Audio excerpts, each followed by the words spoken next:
first of all choose your image of which you want to create a double exposure. Okay, and then go to the object selection tool, just click on it and go to the select and subject. Now create a mask layer and go to the adjustment layer and choose solid color and choose white color and then hit OK. Now take the layer beneath to the subject layer. Now choose another image of which you want to create a double exposure. Now place above the subject layer. Now adjust it according to your preference or according to your image. Okay, it's totally dependent upon you. Now again go to the solid color adjustment layer and just double click on it and choose the brightest part on the landscape that you have just taken and then hit OK.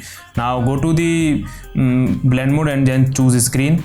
Now that's fine. Okay, and then again go to the adjustment layer and choose levels and adjust it according to your image and according to your preference. I'm fine by this something. Okay, yeah, I'm fine by this, and there you go.